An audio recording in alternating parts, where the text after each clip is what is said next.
محترم ناظرین و سامعین، السلام علیکم ورحمۃ اللہ وبرکاتہ۔ میں آپ تمام کو رمضان کریم کی مبارکباد دیتے ہوئے آپ کے مسائل کی اس مجلس میں آپ کا دل سے خیر مقدم کرتا ہوں اور آپ کے مسائل کو مولانا عارف باقری صاحب سے معلوم کرنے کی کوشش کرتا ہوں۔ مولانا سے گزارش ہے کہ ان سوالات کا مفصل جواب عنایت فرمائے، مہربانی ہوگی۔ تو آج کی اس نشست کا پہلا سوال یہ ہے کہ روزہ کن حالتوں میں چھوڑ سکتے ہیں، یعنی روزہ چھوڑنے کی کیا مجبوریاں ہو سکتی ہیں؟ براہ کرم مفصل جواب عنایت فرمائیں۔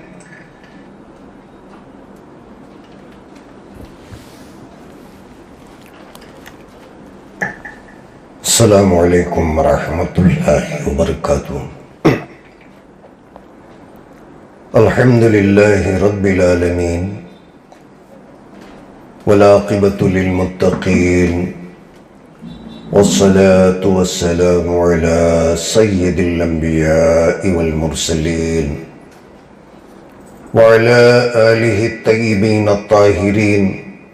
رضوان اللہ تعالی علیہم اجمعین، اما بعد، فقد قال اللہ تبارک و تعالی فی القرآن المجید والفرقان الحمید: اعوذ باللہ من الشیطان الرجیم، بسم اللہ الرحمن الرحیم، فاسألوا اہل الذکر ان کنتم لا تعلمون، صدق اللہ العظیم۔ سب سے پہلے میں اپنی جانب سے، ساتھیوں کی جانب سے دل سے رمضان کریم کی مبارکباد پیش کرتا ہوں، اور آپ تمام ساتھی جو موجود ہیں، جو حاضر ہیں، جو غائب ہیں، سب کے حق میں دعا کرتا ہوں کہ پروردگار اپنے فضل سے ہمارے لیے رمضان کو باعث خیر و برکت بنا دے۔ اس مسائل کی نشست میں ہمارے دوست اور ہمارے ساتھی نے جو سوال کیا ہے آپ نے سنا، اور ایک بات میں آپ کے سامنے عرض کیے دیتا ہوں، جو بھی سوال ہمارے سامنے آئے سوال سمجھ کر آپ نظر انداز نہ کر دیں۔ سوال سمجھنا بھی بزرگان اعظام کہتے ہیں کہ آدھا علم ہوتا ہے، اس لیے سوال پوچھنے والے پوچھتے ہیں ہمیں کیا مطلب سروکار ہے، اس کے بجائے سوال کی طرف بھی توجہ دیں، اور میں انشاءاللہ جو جواب عرض کروں گا اس کے طرف بھی آپ خاص طور پر توجہ رکھیں۔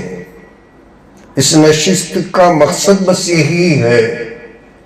کہ رمضان کے مہینے میں جو مسائل درپیش ہوتے ہیں کہ ان مسائل کا ہمیں حل سمجھ میں آ جائے تو روزہ رکھنا آسان ہو، اور اگر کوئی مسئلہ پیش آ جائے تو حل بھی ہمارے پاس پہلے سے موجود ہو۔ تو ہمارے دوست نے جو سوال کیا، کن وجوہات کی بنا پر ہم رمضان کے مہینے میں روزہ چھوڑ سکتے ہیں، سب سے پہلے بات ذہن نشین کر لیں۔ حتی المقدور روزہ رکھنے کی کوشش کریں، اس لیے کہ یہ محترم بالشان مہینہ، اور اللہ تبارک و تعالی نے روزے کے جزا اور بدلے میں جو ارشاد فرمایا کہ کوئی معمولی بات نہیں ہے، وہ جزیہ بھی فرمایا کہ روزہ دار کا بدلہ خود میں بذات بنفس نفیس میری ذات ہوتی ہے۔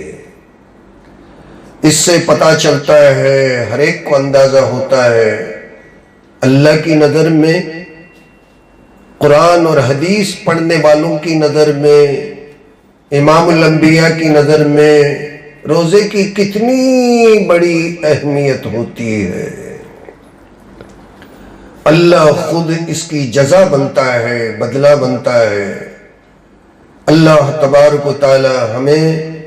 رمضان کی قدر کرنے اور پورے روزے مکمل طریقے سے رکھنے کی توفیق عطا فرمائے۔ بہرحال انسان بعض معاملات میں مجبور ہوتا ہے، روزہ رکھ نہیں سکتا ہے، اس کی مجبوریاں ہوتی ہیں، عذر ہوتے ہیں۔ اللہ تبارک و تعالی رحمان ہے، رحیم ہے۔ جہاں جس چیز کو فرض فرماتے ہیں بندے کو تکلیف نہ ہو، اللہ تبارک و تعالی آسانیاں بھی بیان فرماتے ہیں۔ تو میں ایک ایک جزوی مسئلے پر روشنی ڈالنے کے بجائے بنیادی چند باتیں آپ کے سامنے عرض کیے دیتا ہوں کہ ان بنیادی باتوں کو اگر آپ ذہن نشین کر لیں، یاد کر لیں، تو آپ کی یہ بات آسانی سے سمجھ میں آ جائے گی کہ کن وجوہات کی بنا پر کن حالات میں روزہ قضا کر سکتے ہیں۔ سب سے پہلی بات تو وہی ہے جو پروردگار عالم نے قرآن مجید کے اندر رخصت کی بات ارشاد فرمائی، وَإِن كُنتُم مَرِيضًا أَوْ عَلَى سَفَرٍ فَعِدَّةٌ مِّنْ أَيَّامٍ أُخَرَ۔ نص قطعی سے، نص صریح سے، قرآن کی آیت سے یہ بات سمجھ میں آتی ہے کہ دو حالتیں ہوتی ہیں جہاں اللہ خود اپنی زبان سے ارشاد فرماتے ہیں کہ بندہ روزہ قضا کر سکتا ہے، روزہ چھوڑ سکتا ہے۔ روزہ چھوڑنے کا مطلب یہ نہیں کہ ساری زندگی اب اسے روزہ رکھنے کی ضرورت نہیں۔ اللہ فرماتے ہیں فَعِدَّةٌ مِّنْ أَيَّامٍ أُخَرَ، مطلب یہ ہے کہ رمضان کے مہینے میں البتہ ان مجبوریوں کی وجہ سے روزہ رکھ نہیں سکتا۔ رمضان گزرنے کے بعد میں جیسے ہی اسے سہولتیں مہیا ہوتی ہیں، جیسے اسے روزہ رکھنے کی طاقت بحال ہو جاتی ہے، اب تو اسے روزہ رکھنا ہی ہوتا ہے۔ روزہ فرض ہے، قضا کرنے کی اجازت ہے۔ جیسے نماز فرض ہے، مرتے دم تک جیسے نماز چھوڑ نہیں سکتا، مرتے دم تک اسی طریقے سے کوئی بھی بندہ مسلمان روزہ چھوڑ نہیں سکتا۔ اور رہی بات یہ کون چیزیں، کون وجوہات ہیں اور کون سی حالت ہے کہ جس میں کوئی مرد یا کوئی عورت روزہ قضا کر سکتی۔ وَإِن كُنتُم مَرِيضًا أَوْ عَلَى سَفَرٍ فَعِدَّةٌ مِّنْ أَيَّامٍ أُخَرَ۔ ظاہر سی بات ہے، اللہ فرماتے ہیں سب سے پہلی بات یہ ہے کہ بیمار پڑ جائے، اور اگر تم میں سے کوئی بیمار ہو یا تم میں سے کوئی سفر پہ نکلا ہو، مسافر ہو، تو دونوں صورتوں میں قضا کرنے کی اجازت اور رخصت ہے، اور یہ خود اللہ تبارک و تعالیٰ کی دی ہوئی سہولت ہے۔ اگر ان دونوں چیزوں کے اندر قرآن اور سنت کی روشنی میں فقہاء کرام نے بڑے تفصیلات بیان فرمائے، اور ان سارے تفصیلات میں جانے کا وقت بھی نہیں ہے، میں آپ تمام لوگوں کو بس اتنا عرض کر دینا چاہتا ہوں کہ ان دونوں باتوں کو لے کر صرف بہانے بنا کر، معاف کریں جسے ہم لنگڑے بہانے بھی کہہ سکتے ہیں، کہ لنگڑے بہانے بنا کر غیر ضروری وجوہات کو عین وجوہات کی طرح سمجھتے ہوئے روزہ قضا کر دینا بہت بڑی محرومی ہے۔ اس لیے کہ روایات میں بھی یہ بات آتی ہے، اور آپ اس بات کو اچھی طرح جانتے ہیں، دانستہ جان بوجھ کر جو بندہ بغیر کسی عذر شرعی کے روزہ چھوڑ دیتا ہے، وَإِن صَامَ صَوْمَ الدَّهْرِ كُلِّهِ، کہ پوری زندگی میں روزہ قضا کرتا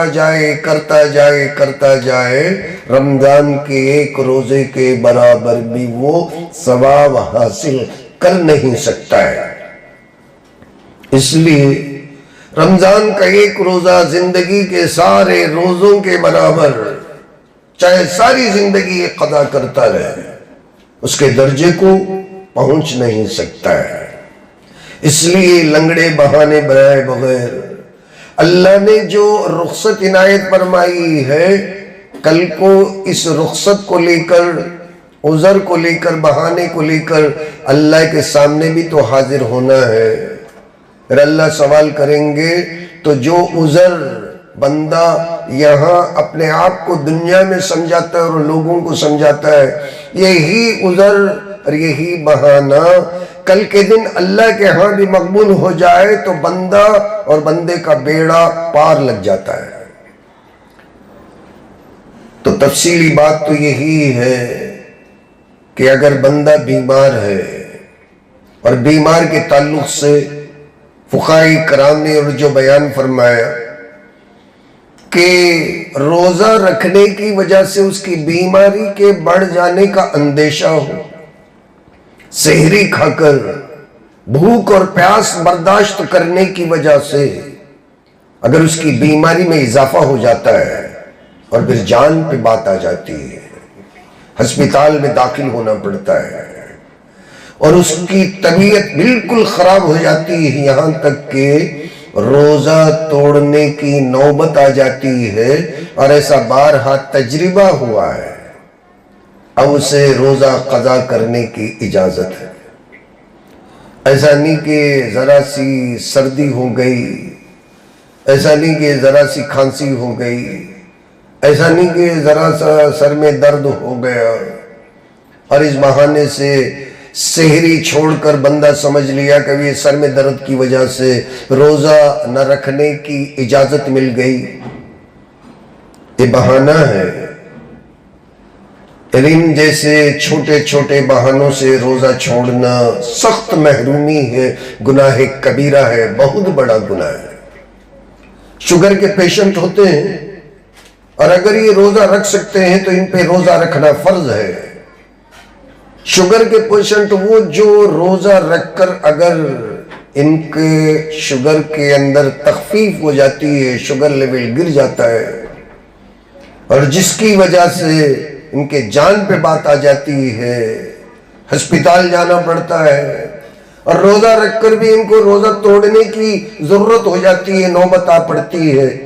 پھر تو ان لوگوں کو روزہ نہ رکھنے کی اجازت ہے، ان لوگوں کو قضا کرنا چاہیے۔ اور دوسری بات یہ ہے کہ بندہ اگر سفر میں نکلتا ہے تو میں مختصر آپ کے سامنے یہ بات عرض کر دوں کہ سفر پہ نکلنے کا مطلب یہ ہے کہ فجر کی نماز کے بعد میں اگر ہماری گاڑی ہے، ٹرین ہے، بس ہے، اور رات کی سحری ہمارے گھر میں ہمیں ملتی ہے، پھر تو فقہاء کرام میں بیان فرماتے ہیں کہ کل کو 10 بجے ہمیں ٹرین پکڑنا ہے، 10 بجے فلائٹ پکڑنا ہے، فجر کی بعد میں ہمیں بس پکڑنا ہے، تو کل فجر کی نماز کے بعد میں اگر دن میں ہمیں سفر کرنا ہے اور باقاعدہ ہمیں سحری کھانے کا وقت ملتا ہے، مکان میں، گھر میں، اپنے شہر کے اندر ہی بندے کو سحری کھانے کا موقع ملتا ہے، پھر تو اس بندے کو روزہ رکھنا ضروری ہے۔ یہ بندہ ایسے سفر پہ جو کل کے دن صبح میں سفر کرتا ہے روزہ قضا نہیں کر سکتا۔ سفر کی حالت میں روزہ اس وقت میں قضا کر سکتا ہے اور جب یہ بندہ سفر کی حالت میں ہو اور پھر اسے اس سفر میں سحری کا وقت آئے، تو جس سفر میں روزہ شروع ہوتا ہے، صبح صادق طلوع ہوتی ہے، سحری کا وقت آتا ہے، فقہاء کرام بیان فرماتے ہیں کہ دوران سفر جو روزہ ہوتا ہے اس روزے کی قضا کر سکتا ہے۔ یہ تو دو باتیں ہوں، اور تیسری بات یہ ہے جو فقہاء کرام نے بیان فرمائی،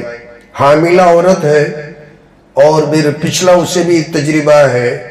کہ حمل کی حالت میں روزہ رکھنے کی وجہ سے بچہ کمزور پڑ جاتا ہے اور ڈاکٹر بھی کہتے ہیں تو پھر یہ حاملہ عورت روزہ قضا کر سکتی ہے۔ اور اسی طریقے سے جو دودھ پلانے والی مائیں ہوتی ہیں، خواتین ہوتی ہیں، ان کے لیے بھی فقہ کی کتابوں میں فقہاء کرام نے رخصت مرحمت فرمائے، اور یہ بھی امانت داری کا مسئلہ ہے۔ ایسا نہیں کہ بچے کو دودھ پلانے کے بہانے تو دودھ نہیں پلاتی، ڈبے کا دودھ پلاتی ہیں اور خود فیڈنگ مدر کے نام سے روزہ قضا کر دیتی ہیں، بہت بڑا گناہ ہے۔ باقی وہ دودھ پلانے والی ہوں اور دودھ پلاتے ہوئے روزہ رکھنے کی وجہ سے دودھ خشک ہو جاتا ہو، سینہ خشک ہو جاتا ہو، دودھ بند ہو جاتا ہو، پھر جس کی وجہ سے بچے کی تندرستی میں، اس کے صحت میں فرق پڑ جاتا ہو، ایسی ماؤں کے لیے بھی فقہاء کرام نے رخصت عنایت فرمائی، رخصت کا ذکر فرمایا۔ اور چوتھے بات یہ ہے کہ شیخوخیت ہے، اتنا بڑھاپا ہے کہ دیکھتے ہی پتہ چل جاتا ہے کہ اب یہ بندہ روزے کے قریب بھی جا نہیں سکتا ہے۔ اس کے لیے کسی ڈاکٹر کی ضرورت نہیں، اس کے لیے کسی تجربے کی ضرورت نہیں، ہر کوئی فی اول الوہلہ پہلی نظر میں دیکھتے ہی سمجھ میں آ جائے شیخ کبیر ہے، شیخوخیت کو پہنچ گیا، اس کا روزے کا کوئی جوڑ بیٹھتا ہی نہیں، دیکھتے ہی سمجھ میں آ جائے یہ بندہ اتنا بوڑھا ہو چکا ہے، معمر بزرگ ہو گیا کہ اب یہ روزہ رکھے گا تو یہ پیاس اور بھوک برداشت ہی نہیں کر سکے گا۔ پھر ایسے بندے کے لیے فقہاء کرام نے رخصت بیان فرمائی قضا کرنے کی۔ قضا تو کیا ہے، میں قضا نہیں کہوں گا، بس تو یہ سا بندہ جو اتنا بوڑھا ہو گیا اب روزہ رکھ نہیں سکتا تو اب یہ فدیہ ادا کرے گا۔ اب میں فدیے اور کفارے کے مسائل میں تو اس مختصر سے وقت میں بیان نہیں کر سکوں گا، پھر کسی نشست کے اندر انشاءاللہ فدیہ کون ادا کرے گا، کفارہ کون ادا کرے گا، قضا کون کرے گا، انشاءاللہ میں آپ کے سامنے عرض کرنے کی کوشش کروں گا۔ اور چوتھے یہ بھی کہ فقہاء کرام نے اکراہ کا لفظ بیان فرمایا۔ اگر کوئی شرارتی اور اگر کوئی مفسد دنگ فساد کرنے والا مسلمانوں کو ستانے کے لیے اگر روزہ رکھیں گے تو جان سے مار دیں گے، دھمکی دے کر اگر روزہ رکھنے سے منع کر دیتا ہے، پھر بندہ روزہ رکھے اسے یقین ہو جائے کہ واقعی یہ جو کہتا ہے اس پر ضرور عمل کر کے دکھائے گا، یعنی جان سے مار دے گا، جان کا خوف ہے، روزہ رکھیں گے تو جان جائے گی۔ فقہاء کرام نے اسے بھی قضا کرنے کی اجازت عطا فرمائی۔ اور پھر نبی اکرم صلی اللہ علیہ وسلم کی روایات اور آثار سے، احادیث سے یہ بات بھی ثابت ہوتی ہے، یہ بات بھی سمجھ میں آتی ہے، جہاد میں جانے والوں کے لیے بھی حدیثوں کے اندر جو رخصت بیان ہوئی ہے وہی فقہاء کرام بھی اپنی کتابوں کے اندر ذکر فرماتے ہیں۔ صحابہ کرام کو نبی اکرم صلی اللہ علیہ وسلم نے جہاد میں رخصت عطا فرمائی۔ رخصت کا مطلب یہ ہے کہ ایک آپشن ہے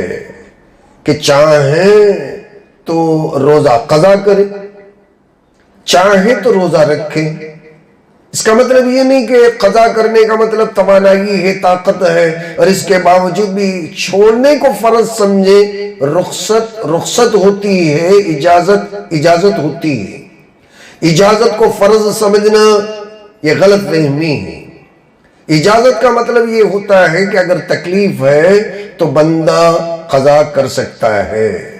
اگر تکلیف نہیں ہے، مسافرت کی حالت میں بھی باقاعدہ برداشت کرنے کی قوت ہے، طاقت ہے، توانائی ہے، پھر تو بندہ روزہ رکھ سکتا ہے، کوئی گناہ کی بات نہیں، بلکہ اور بھی دوہرا ثواب حاصل ہوتا ہے انشاءاللہ۔ تو ان چیزوں کو سامنے رکھ کر جو یہ بنیادی چیزیں ہیں کہ جو 6-7 باتیں میں آپ کے سامنے عرض کیا ہوں کہ ان باتوں کو سامنے رکھیں گے تو یہ بات حل ہو جاتی ہے، یہ بات ہم تمام کے سمجھ میں آ جاتی ہے کہ روزہ کب ہم چھوڑ سکتے ہیں، قضا کر سکتے ہیں۔ اللہ تبارک و تعالی ہمیں صحیح معنوں میں ہر حال میں روزہ رکھنے کی قوت اور طاقت